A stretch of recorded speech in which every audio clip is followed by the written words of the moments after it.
Welcome to the Gem Series, powered by Rocket Level.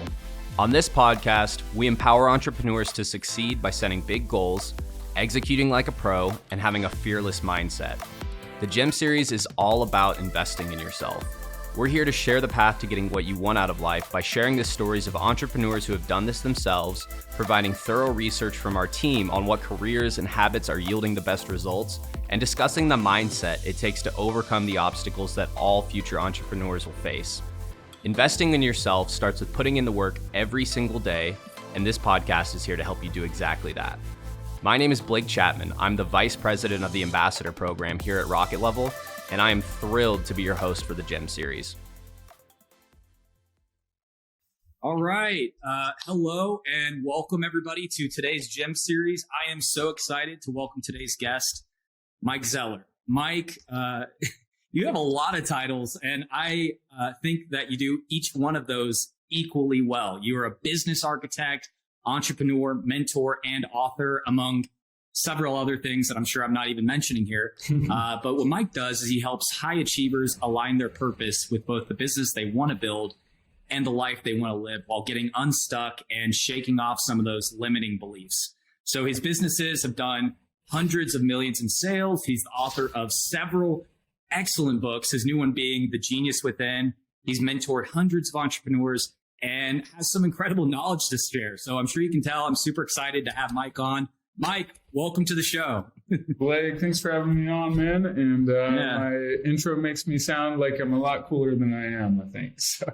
Man, I was looking around. I think you're just as cool, if not cooler, than I just stated here. I saw. Were you wrangling snakes at one point? I think I saw somewhere. Well, I did get in the ring with some king cobras, so I did that, but I did not wrangle them. I got right behind. You did go back and research, but that was in Thailand. These guys, you pay $20 for like a king cobra show, and you can literally, while they're doing their dance with the king cobra, which is like striking and doing that thing. And they're like 3 feet from the king cobra. You can get behind the king cobra and they'll take a photo. I would not be risking my life for someone else's Instagram photo. But somehow they have a ton of fun doing it. So I thought that was pretty epic, and I'm sure it's still pretty nerve wracking even being in the ring with this king cobra. You know? Yeah. Yeah, no, I thought that was pretty cool, but it was funny. I had that in my notes to bring up at some point, but when you said that you weren't as cool as I had just described, I was like, y'all don't even know. Mike's been in the ring with king cobras, done all kinds of stuff. So for those who don't know you, would you mind just telling the audience a little bit about yourself, Mike? So Blake, I've started over now soon to be 20 different ventures and fashion, automotive, real estate, now health and marketing, a few other things, but I've, coaching, consulting, but my love is unleashing people's divine potential. I'd say what drives me in my new healthcare venture which is called Superhuman Health or superhumaniv.com, but we treat aging, fatigue, mental health, and addiction all using one core ingredient called NAD Plus, which is basically a coenzyme that our bodies make that is central to all cellular functioning. But I got into it because my wife was battling depression. And I also felt like I aged 5 years in a year during that first year of her battle, 2-year battle with depression. And in that season, I was looking for a solution. When we tried it, it worked. And I was like, oh, boom, this is amazing. I felt 5 years younger in the next 5 weeks or so. Wow. And as I've gotten treated more and more regularly, now I feel like I'm 30 again. I'm 43 chronologically, but I felt 30 in terms of my energy, my mental clarity, my stamina. And so it gave me a new angle to help unleash people's potential, because I felt like I was operating with just fumes in the tank. And now if there's a way that I've always been like, hey, if there's a way that can give me an unfair competitive advantage, I want that. And I don't want to age any faster than I have to. If I can slow that clock down, absolutely. So, but central, that's what I'm all about. That's so cool, man. How did you even find out about this? Yeah. Were you on mad scientist mode? Did you do all kinds of research? I'd love to. Yeah. Yeah. In 2019, right before the pandemic, I was heavily recruited to be a part of this other company that was treating addiction using NAD Plus. And they had about a 400% more effectiveness rate than typical rehab centers. In other words, like 82% of their clients didn't relapse versus 20% of rehab centers, traditional method, they relapse, right? So I'm sorry, only 20% of the patients don't come back. 82% of patients with NAD Plus don't come back, which is what you want. You want someone to be treated and cured. So 400% more effective. And so I was like, there's something here. The world should know about this. This is a big problem that people need. I've seen addiction ravage families and destroy marriages, and it's a disease. And then when my wife was battling depression when she got pregnant, and it brought out, she had terrible abuse as a child, very abusive mom and stepdad, and triggered tons of PTSD, anxiety, depression. Yeah. And I couldn't pull her out of it. My Tony Robbins positive mindset stuff didn't work. Meditation, breathing didn't really work. Exercise helped, but didn't solve it. Somatic psychotherapy didn't help. I mean, it did help, but it didn't cure it. Neurofeedback helped, but didn't cure it. It didn't give a noticeable, lasting jolt above. It improved, but never like transformed. But when we got a full dose and full, what we now call loading phase of 3 to 6 rounds of treatment of NAD Plus, which is a non-addictive substance our body makes. It's like stem cells. She was a night and day difference pretty much immediately. And her energy was back, her mental clarity was back, her joy, her mood, her ability to handle stresses of life, normal stresses of life, didn't overwhelm her and cause her to plummet down into the gutter. And so there was something there. I knew like more people needed to hear about that.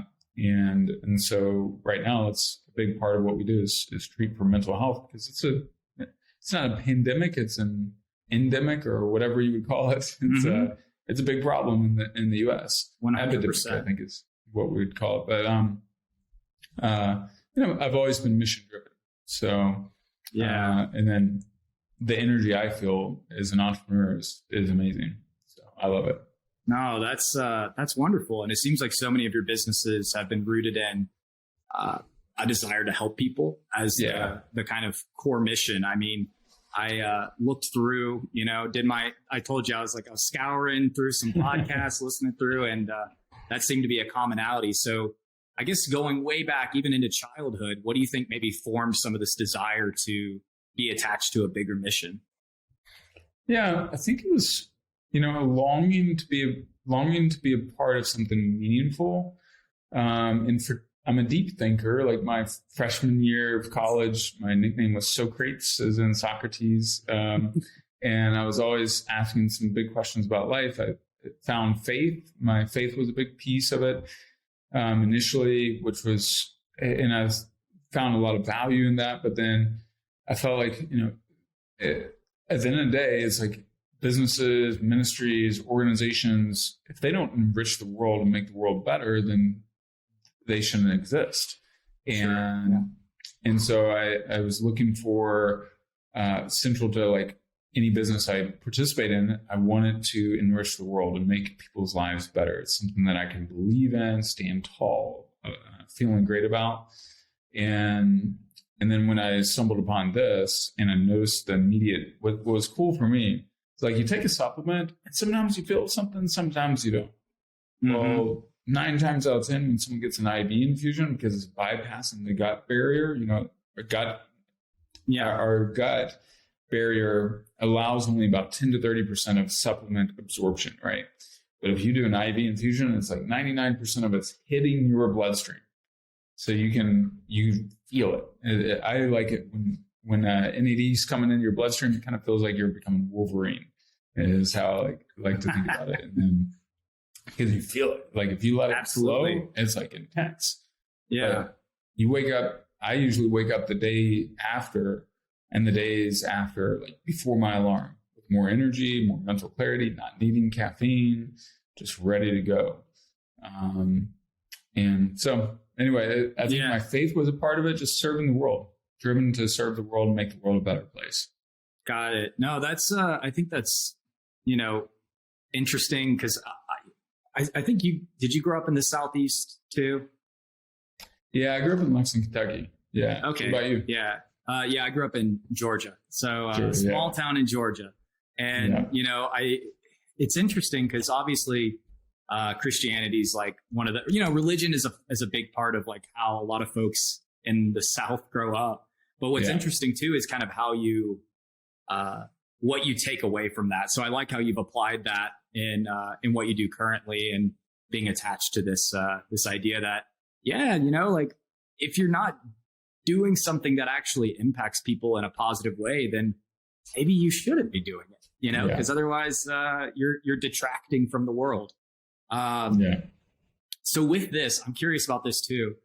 Because you do so much with mindset and helping get people, to break through that, whatever ceiling they kind of might foresee ahead of them. What do you do to kind of supplement alongside all of this stuff? Is there any kind of coaching that goes along with that to help people, adjust, or is it pretty passive? For the IV side, ideally we want them enrolled in some sort of healthy, optimal therapy that's helping them process if they're battling, the addiction or mental health side.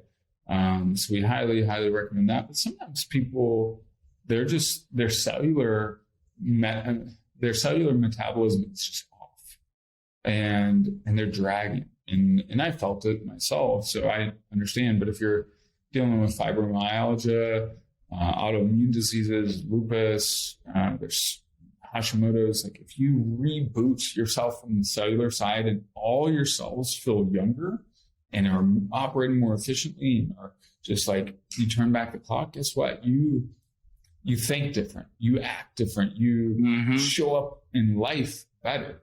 And so that's one of the cool things about the IV side is it's an immediate noticeable effect. And if you haven't had one, I'm sure there's places down in Atlanta, you're probably pretty healthy. Still, I would start getting at least, a couple times, once or twice, maybe once every 2 or 3 months, get an IV, especially the NAD, glutathione, the vitamins, but the NAD. I would love to give it a try, because I think that's, hey, I still feel worn out too, some days, right? I'm like, I love, you have those days where you're full of energy, but I've noticed, the older you get, that's the more it starts kind of creeping up on you. And, I quit drinking about 4 years ago because of that exactly, which I was like, oh my gosh, this is just deteriorating my efficiency, my happiness, my ability to, I could just feel myself aging. Like you kind of talked about aging 5 years in 1 year or whatever it is. And if this could be a fast track to helping people do something that makes sense for them or change those neural pathways, I think that's great, and with this kind of endemic that you're talking about, why do you think that we're in this place right now where so many people are struggling with mental health? Yeah, one of the big things, when the human body can only handle, I had another natural health practitioner explain this to me in 2019, and he said, hey, when in a given week, you can only handle so many stressors. And if you get one big knockout punch, then you can't handle a whole lot of other knockout punches before your body starts breaking down.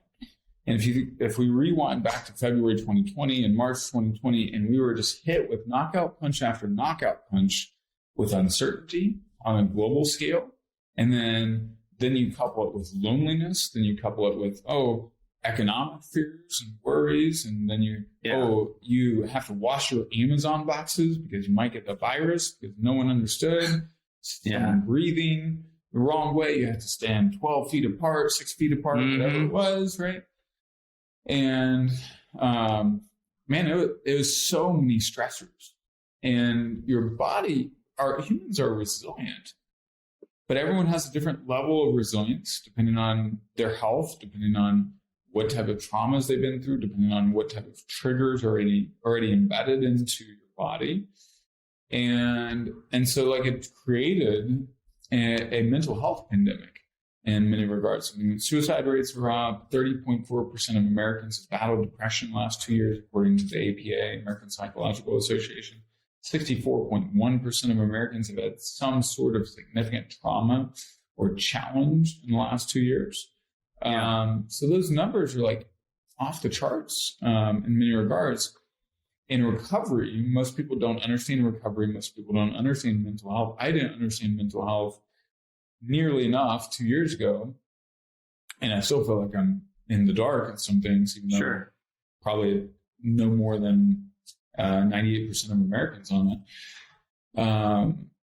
But that hits you hard, and it creates cortisol levels are way out of whack. Your hormones get out of whack. Your energy production. You're not exercising. You're not seeing sunlight. You're not seeing friends. So yes, we're reacclimated. But I remember when we first started going back out into the world, my wife was afraid to go into a restaurant. Right? And then some of our friends that we had, we still don't really see some of the friends that we saw before the pandemic. And so this reset, it's been a big global reset that's still happening. And it's happening less crazy, in a less crazy way right now. But our nervous system is still looking to recalibrate and find certainty. We want uncertainty to some level, but we need some certainty. And each person's tolerance is different. And we had like dramatic amounts of uncertainty and very low amounts of certainty for a season. Yeah, that makes a lot of sense. And whenever I've looked at it, that's definitely one of the biggest factors I've seen. I always think about, as a nation, sometimes I worry that we don't, because there's so much of this that we just don't know. That's in it's in the unknown in terms of like, we have umbrella categories for mental health, whatever you're navigating. It could mean all kinds of things if somebody tells you you're diagnosed with something. But I also wonder on the coping side of things, how do we develop good coping skills as human beings nowadays? Because listening to your stuff, I heard a lot of good snippets, but I mean, what do you tell some of your people that you're mentoring when they're trying to push through a wall? Yeah. Sometimes when you slow down and you pause and you breathe, and because sometimes when we're trying to push through a wall, it's almost like we're bludgeoning our head. And there was a way around it. And pushing through a wall sometimes can convey a spirit of scarcity instead of a spirit of abundance, or a spirit of lack instead of a spirit of resourcefulness. And I think the bigger things I would look at is like, how do I reverse engineer my whole environment so that I can get into a state of flow? And flow state, when you're in the psychological state of flow, which is like that nirvana-like state where you're, if you think an NBA player can't miss a shot, Tom Brady completing 22 passes in a row. Well, we can have that in our work world, where it's four main energy quadrants: emotional, mental, physical, spiritual. If I get those up to a peak level and I'm aligned deeply with a purpose and mission and something that's a healthy amount of challenge, like there's your comfort zone and your discomfort zone, where your discomfort zone, which is where the magic happens, is only typically for most people 10% beyond your comfort zone. So if I go not 20%, but if I go 10% above my comfort zone, then I'm more likely to hit flow state. When I'm in flow state, I'm 500% more productive. And I'm also typically releasing all 6 of the positive neurochemical cocktails, the serotonins, endorphins, dopamines, all those guys. I release all that.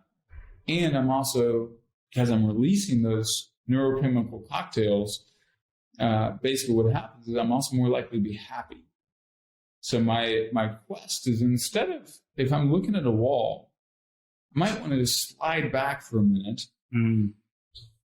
reverse engineer, get back in flow state, let my subconscious work on that wall, come back to it later, work on something else where I have a clear pathway. And ask different sorts of questions to that wall. One of the big things that I did in my entrepreneurial journey is I said, all right, where's my deepest area of genius? And then how can that deep area of genius be applied to a higher leverage activity? And I looked at, I can develop out businesses and sales models and unlock, get a mentor and I can unleash people's, talent and get them more deeply connected to their purpose, so that they can drive with even more certainty and precision. But if I'm just doing lower level, early stage entrepreneurs, if I'm just doing real estate sales that doesn't have as bright of a future versus applying it to, say, a SaaS model. You've got a SaaS business, right? Yeah. Well, if I can apply that to something that continues to grow and is much more scalable. So like Superhuman, I feel like this can be $100 million company. And that's what I'm going to build it towards. My real estate team is never going to be a $100 million company. It's maybe going to be $1 million or $2 million in terms of value. Yeah.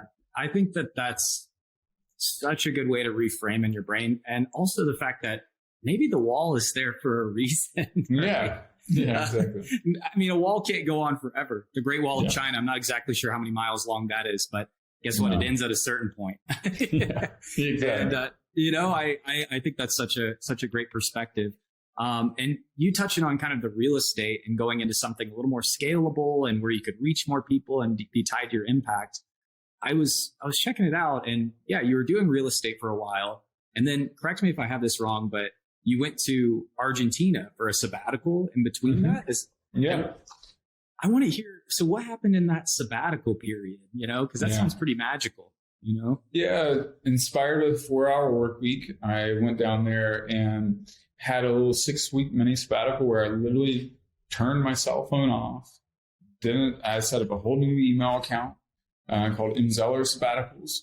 And was just in that email account, a handful of close friends had that email, had handed off my real estate business for someone else to run, and learned Spanish, tango, went kite surfing, fell in love with a European girl for a little bit, and had a great adventure. And it was a really cool, I knew I would find my aha or find some, like when you're in that sort of environment where you're creating an intentional space, I want to create breath. It's almost like we think of the whole universe is on this rhythm of energy exertion, renewal, exertion, renewal. It's daytime, nighttime. Summer, it's winter. It's fall, it's spring. It's rotation. The earth's rotating. Everything's rotating. Breath in, breath out. I exhale carbon monoxide, inhale oxygen. So, in fact, most Americans, we're just exhale, just exert, exert. Very true. And then I listened to this one podcast or a TEDx talk called "The Power of Time Off" by Stefan Sagemeister. And he talked about how he owned this big design firm in New York City, and he worked for brands like Nike and Prada and all that. Well, every 7 years, he would close down his shop and put a sign on the door, sign on the website that says, "We're off for the next year."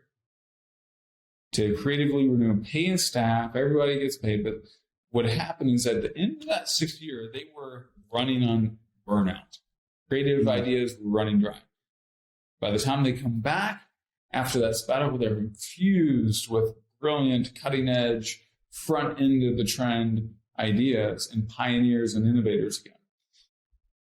And I was like, I gotta get off the hamster wheel. I was on a hamster wheel. And while I was there, I had this big aha that, I'm really good at developing out sales and growing businesses. But what if I could become the designer of the engine in the business instead of the actual engine? Because I was getting tired of being the engine. And so I came back, and that next year I started 3 different businesses and started building from the engine mentality. How do I design the great engine? instead of being the engine or being the mule. So would you say that was kind of the beginning?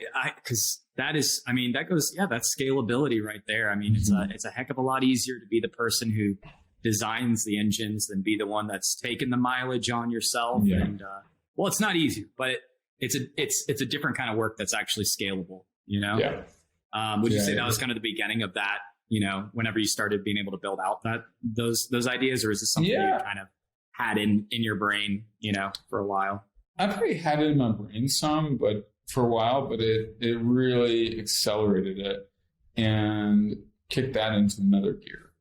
And I think if I was going to, you know, there's a gap between our vision and our reality.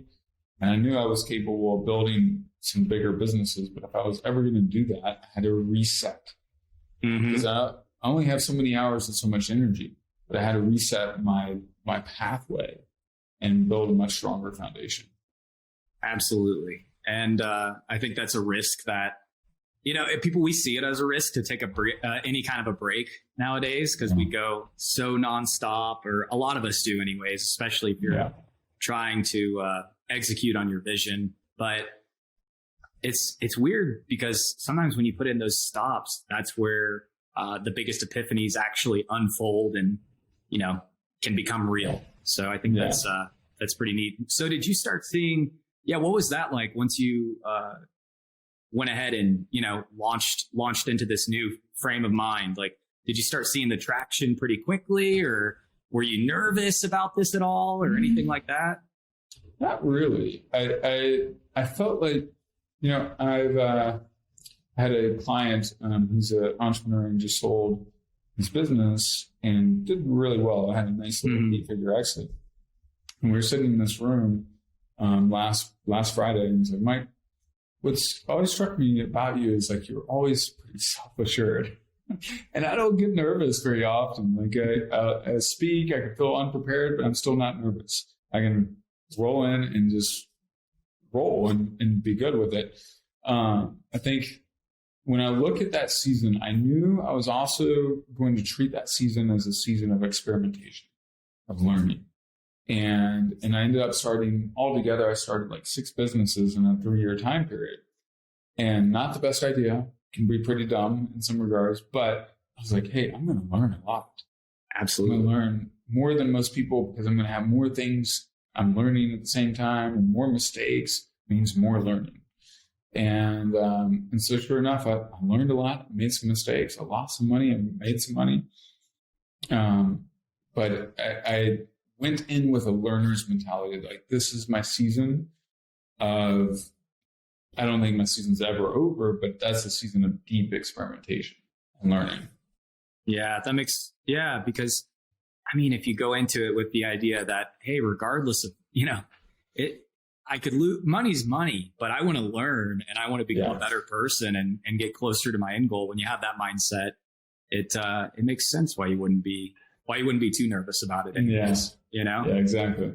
So is this the season when you were, you know, spending a lot of time with Tony Robbins and like studying under him, or? Yeah, that's the season that I jumped in with Tony, you know, spent a couple $100,000 with that guy and 1,447 hours with Tony.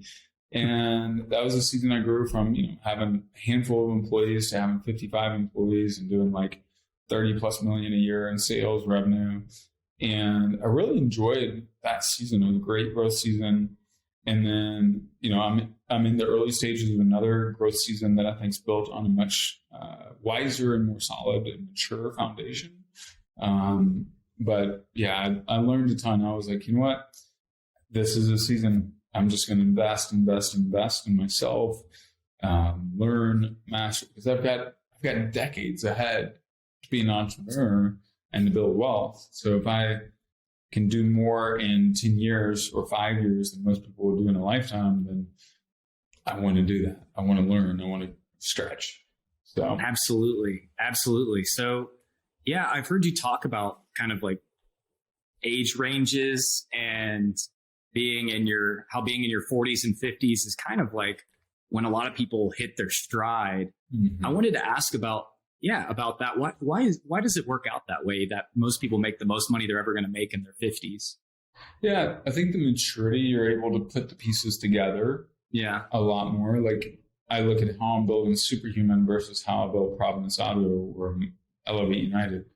Building it so much more wisely. It doesn't mean I'm not making boneheaded decisions sometimes, but overall, I'm more intentional. The maturity of the partners is different. The strategy, I can tie things. Like most of the time when we start a business, we can usually do one or two, maybe three things really well out of the 17 things at the beginning. And then we just kind of go without some of those other parts working well. And we're okay. We're like, I'll figure it out. And that's to some extent, that's what you got to do. But then when you start finding your stride, you're like, oh, this is my lane, my zone of genius, which is what my first book is about. This is my lane where I'm an absolute badass. If I know that with greater precision, then I can design what team I join, make sure that I get an exact right role instead of playing out a position. In your 20s and 30s, it's easier to play out a position. And you got to try different positions so you know what's in position or out of position. But then once you figured it out, now you can act with more precision and you can design out businesses. Like I think of myself as an architect, a business, right? Who do I need over here that is absolutely phenomenal? Because I need to build a dream team. I need the right players in the right position in the right time. And I have necessarily that full maturity. Back then I had some understanding of it. But now I'm more rigorous and more astute. And I've also been through the battles. So I know what's something I should get really stressed about and what's something I shouldn't. Yeah. And it's kind of interesting because in your 20s, it feels like you're just trying to sort of get a sense of who you are and what you're good at, you know? Yeah. Is there any way that people can kind of fast track some of that or tap into that zone of genius like you're talking about? Yeah. Great question, Blake. What I've seen with my clients is if you do a deep inventory of yourself, you think of one of my favorite quotes. Socrates said, "To know thyself is the beginning of all wisdom." So how do I know myself? Like I'm sitting here at this 12-foot marble table. Well, if I could gather all the clues about who I am and put them on one table, then the patterns will pop like popcorn. It's like Jim Collins wrote Good to Great and all these other great books. And what does he do? He just gathers all the data and looks for the patterns to emerge. He has a hypothesis or ideas. But then he says, oh, this idea was not proven to be true. This idea was. And patterns pop. And so when someone goes through my Genius Within process, what they do is I take them through 5 different personality tests. My favorite being the wealth dynamics. Actually just got an email from another client who just sold his business for $5 million and flying in for a Genius Day with me. And we're unpacking his pathway, his unique pathway. And what happened is he read the report of the wealth dynamics. He's a star on the wealth dynamics. I'm a creator. He's like, Mike, that was spot on. It's crazy how 10 to 15 minutes brought so much clarity about who I am. And so we do the wealth dynamics, couple it with the Strengths Finder test, Myers-Briggs, DISC profile, Colby index, which measures how fast are you to start things, how many details do you need, how strong is your follow through, those type of things, and maybe Enneagram. So that compiles one unique area called your unique abilities. Add that to your unique life experiences, like those pivotal moments. I was having coffee with another guy today, and he's been in a bunch of different roles. Those have set him up to be where he's at now. And it's not by accident, for example, that I went through a battle of depression with my wife, right? Yeah. You know, it was her battle, but I was there to support her. And now that life experience has catalyzed me to help create so much around mental health and to be a excellent problem solver for solving that problem for hopefully hundreds of thousands of people before I'm done. And then you couple that with key relationships, which is the third area. We already have a natural hotbed of relationships. I knew I was meant to be an author and mentor, and I had all these friends that had best-selling books. So like that was an angle. And then the fourth thing, the values and passions. What do I stand for? What do I stand against? What am I naturally curious about? If all four of those things overlap, that's probably my zone of genius. So that's where I want to swim. And then if people like get in that lane, guess what? Man, you're on fire. Yeah. Yeah. Dang, man. Everybody needs to be doing this right now. I'm like, it sounds great. You're sounding like a real 3 on the Enneagram right now. Oh, I'm a 3. Oh yeah. I was just messing around. I caught that in something else. I think I might be a 4 actually. Okay. If I remember correctly. It was a long time ago that I took that. Yeah. But I love using. I've used the Myers-Briggs and the Kolbe test, but I haven't done the Myers-Briggs and Kolbe. So my Kolbe is I have the results right here. I should have. What's the number? Remember? So on my Kolbe test, it was super high on the basically I'm the one who's like the ideate and get stuff. Get started. Yeah, get started guy. Yeah. I was like kind of too high because I'm not very, I had to grow in my organizational skills a little bit, Yeah. And you're that's the main catalyst. Yeah. Yeah. So high on the quick start, probably lower on fact finding, lower on follow through. Exactly. Yeah. So I saw that it's like way out of proportion too on that one. Yeah, me too. So that's okay. The thing is we never asked Dennis Rodman to become a great 3-point shooter. And we wouldn't ask Steph Curry to get in the paint and, bang bodies, where Tom Brady cannot run fast. So you don't want him running fast. You want him being great at what he's great at and manage the rest. That's why it's called a strengths finder, right? That's right. That's right. We're not here to point out your weaknesses. No, that's a really great point. As long as we're leaning into some of those things that we're, naturally inclined to, we're probably doing good. I think you used a metaphor about going out poisonous mushroom hunting. Oh, Is that, tell me a little bit about that, if you don't mind. I'd be curious. Yeah. So, as an entrepreneur and innovator, and it depends. Some entrepreneurs, they just want to be, they're in the preservation mode. Like as a wealth manager, you primarily want, if you own your own wealth management firm, you want to be you need to be pioneering to acquire new clients, but you don't want to be pioneering and risking clients' money. Totally. But on the other end, if you look at a company like Amazon, you look at Apple, you look at Tesla, they got to keep innovating and pressing the innovation button, almost like a poisonous mushroom eater. You look at tribes in early days, if they're nomadic and they're traveling through forests, well, you got to have a couple of poisonous mushroom eaters, guys that will go ahead of the pack and test out the fruit, test out the mushrooms, see, is this a portobello? Is this a truffle? Or is this a poisonous mushroom? So you taste little bites to see if it's good or if it makes you sick. Or is it a psychedelic mushroom? Whatever it may be. And same thing in entrepreneurship. It's learning and embracing. For example, Amazon really has that deeply embedded in their philosophy. And that's why they seem like they keep growing and they keep adding new things, and they do. But they also are very comfortable with big strikeouts. Like how many people ever owned an Amazon phone? Did you ever own one? Never. That was a multi-$100 million bet that didn't pay off. It was a flop, total flop. They lost lots of money on that. Yeah. But they did all right with Prime. They're doing freaking phenomenal with Amazon Web Service. They're doing phenomenal with adding all these other services. They knew, hey, we got to add our own electric vehicle fleet. So they did a $100 million investment in Arabian. And so, as an entrepreneur, when we're about to have 100 years of technological change in 10 years, which is the era that we're upon, then you can't stand still.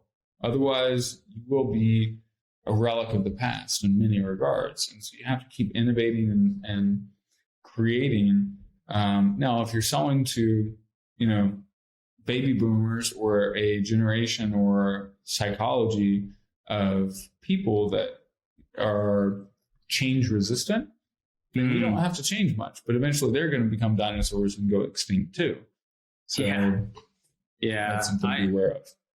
Absolutely. And I think the reason that stood out to me so much, I was having an early Thanksgiving celebration with my family this weekend, and it was my wife's family, and her uncle goes, "Who the hell tried eating mushrooms for the first time?" He just started talking about that. He's like, "What kind of guy goes out into the woods and tries it out?" And I was like, well, maybe he watched animals. But then when you just explained it, I'm like, yeah, they probably just tried a little bit, right? Yeah. And went for variety because they knew that, hey, if we tap into something viable, this could sustain us for years, and we won't die in the winter.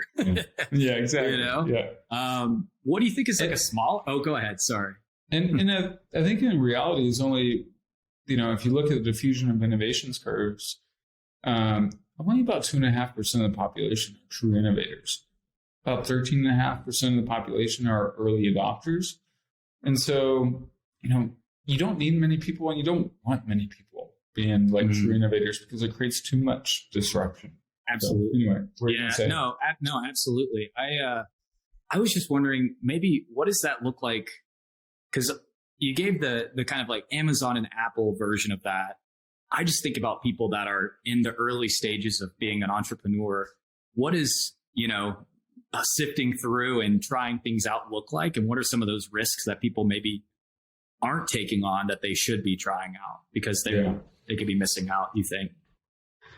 Yeah, I think I refer back to a great book called The 4 Steps to the Epiphany, or Startup Owner's Manual by Stephen Blank. And in that journey, it's really 4 steps. The first step is customer discovery.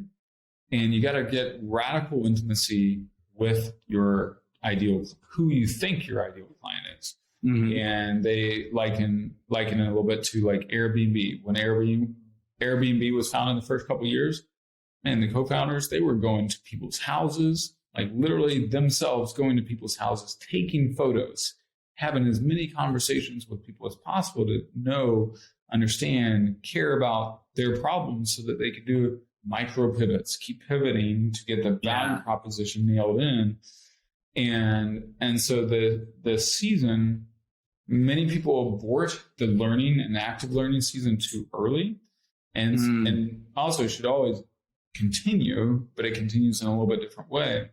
So like in my season with Superhuman IV, I'm going to meet as many clients as possible. I want to have conversations. I want to connect with them. I want to learn what their health challenges are. I want to start seeing patterns.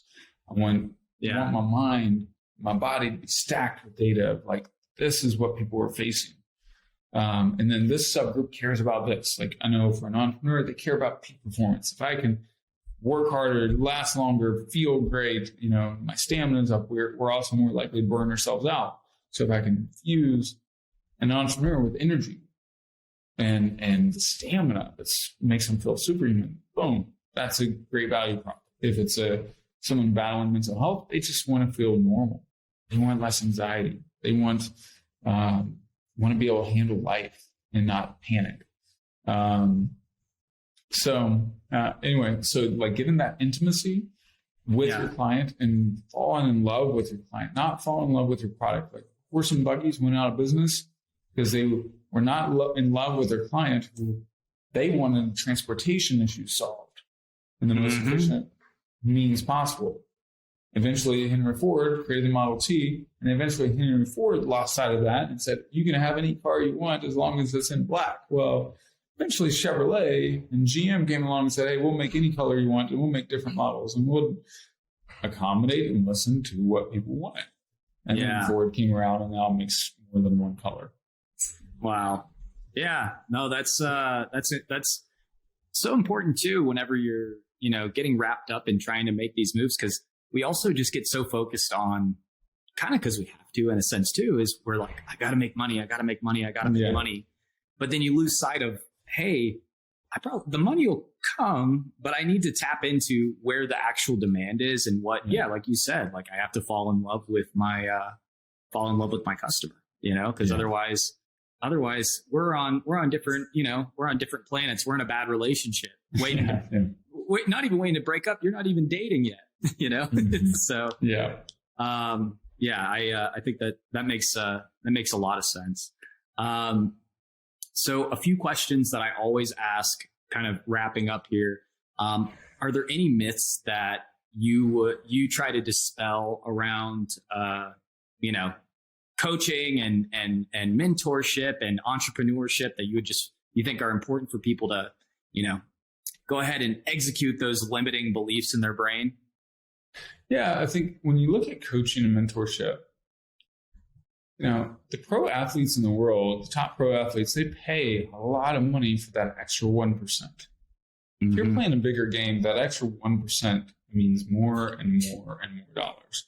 So, and the challenge is when you're the leader, creator, founder of a business, whatever, is you're on the inside of the bottle.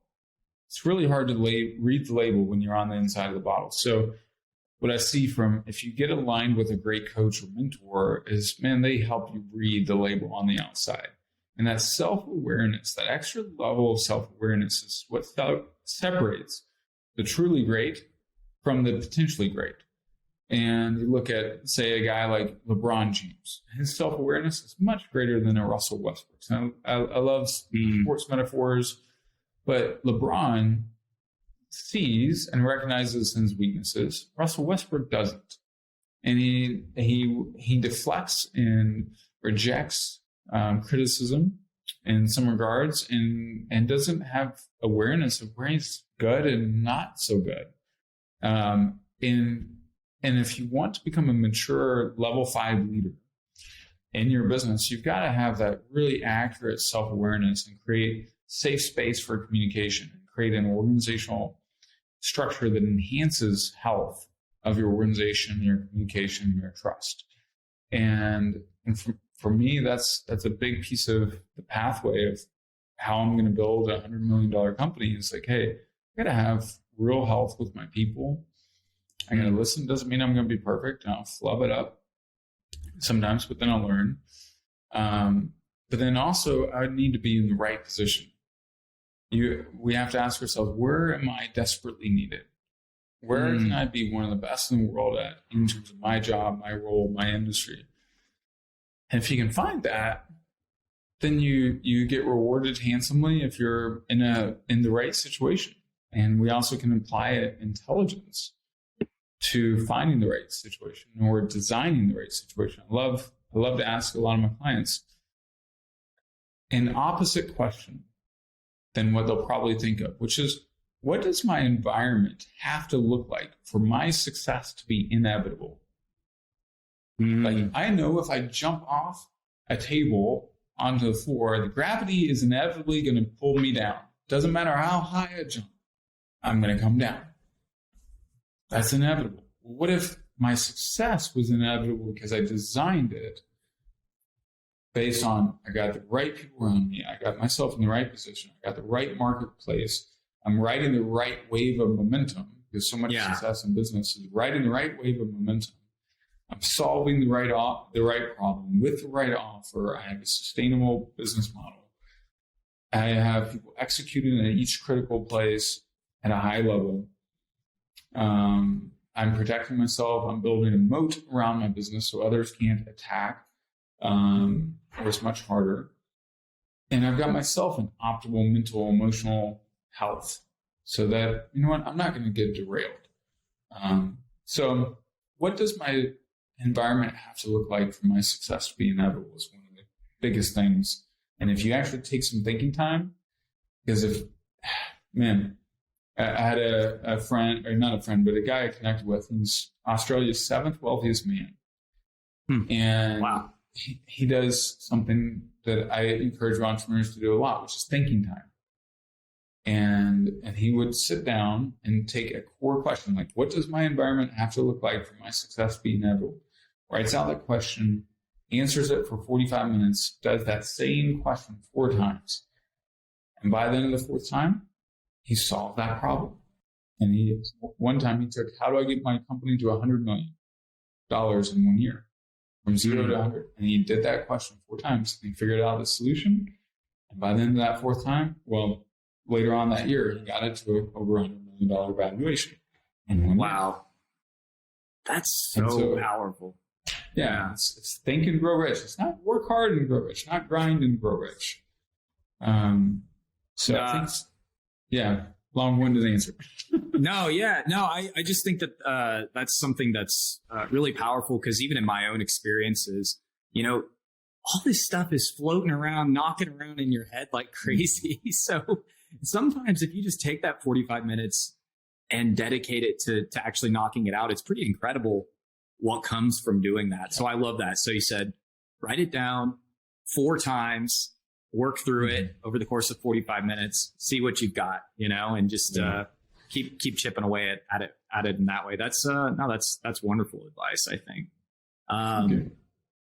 And Mike, I always ask as my kind of last question, what's your favorite part of what you do right now? I mean, I think I kind of have a sense of that, but what would you say? I'm a creator on the Wealth Dynamics and Quick Start on Colby and INTP, which is on the Myers-Briggs. So I love creating. I love generating ideas and birthing things into existence. So that's a real joy for me. But then also, I really love, it's such a joy to see people experience lasting life change. I love, I love it when entrepreneurs fly in, or I fly to them and we do a VIP Zone of Genius Day, because usually we'll unpack more in that one day than they will have impacted, in 2 years and shifted. And so that's really meaningful, the days of immersion. But I love a lot of it. It's hard for me to say which part do I enjoy more than another. But I love the joy of creating and growing and calling others out to their highest level of greatness. Mike, I really appreciate you coming on here today. I learned so much already. Our audience is going to learn so much.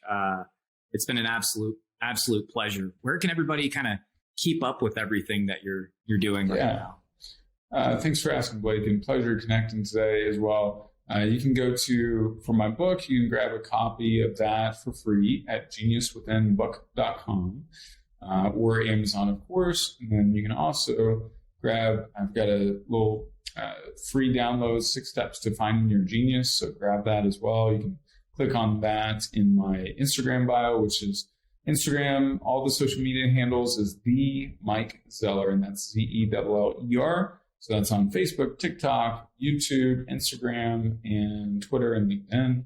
So you can find me on all those platforms, but would love to connect. Message me if something resonated that we shared today, or share the podcast out and tag us both. Wonderful. Awesome. All right. Well, thank you everybody for tuning in. Yeah, please subscribe, keep up with Mike, keep up with everything on the Gem Series Instagram that we've got. And this has been the Gem Series. Until next time, everybody. Thank you for joining us on this episode of the Gem Series, the podcast for anybody dedicated to investing in themselves. If you'd like to see the resources mentioned in this episode, learn more about what we are up to at Rocket Level, or come over and join our team, just click on the links below. Until next time, this is Blake Chapman, and remember to be awesome and do awesome things.